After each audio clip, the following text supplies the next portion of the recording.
So it's in the lap totally of Rusty Wallace now and his crew. White flag is out. Last lap is on for Wallace.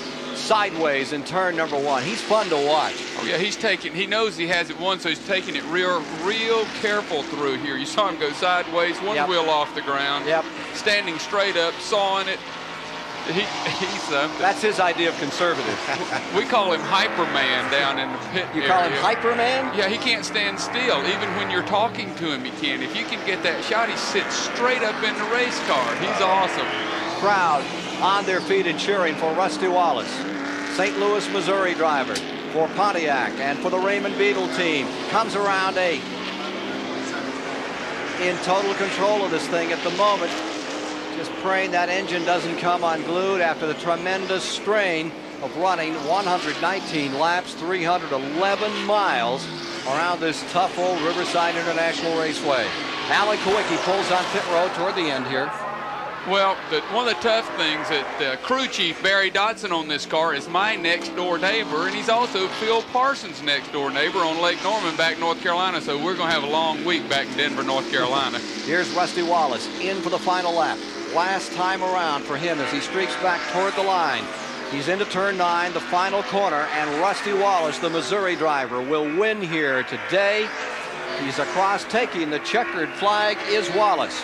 A great victory for this Raymond Beetle team, and their second on a road course in 1987. Finishing second is Benny Parsons, and third is Kyle Petty. Fourth across the line will be Richard Petty. Fifth is Bobby Allison. Sixth is Terry Labonte. You'll meet the winner in a moment. Here comes 17 down the line. Meanwhile, here comes Rusty Wallace out of corner number 9. And the white flag is being showed by Harold Kinder.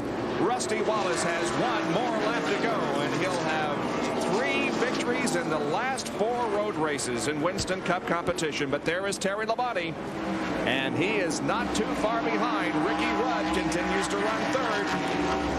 But Rusty, it seems to me, if he can hang this car on the racetrack and keep it straight, he's going to have another victory in his pocket. I think he will. He was 1 second ahead of Terry Labonte when they came across the start-finish line, which meant that Labonte gained a little over a third of a second on him the last lap. But he just has 1 to go, and it's hard to make up a full second.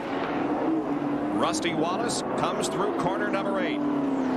He has the long backstretch and corner 9 ahead of him before the checkered flag. He's keeping ahead, about the same distance ahead of Terry Labonte and of Ricky Rudd.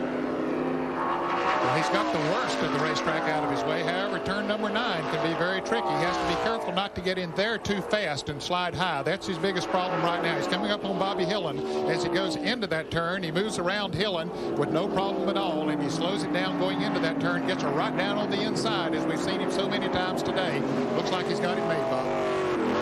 Rusty Wallace comes out of corner number 9 in the Kodiak Pontiac. Slips just a little, but he's got the race won. He crosses the line, and Rusty Wallace wins. Terry Labonte is second, followed by Ricky Rudd, Dale Earnhardt, Phil Parsons, Richard Petty, and the number 6 car of Mark Martin finishes 7th. I believe Dale Jarrett's going to come home in 8th place, and Sterling Marlin in the 9th position.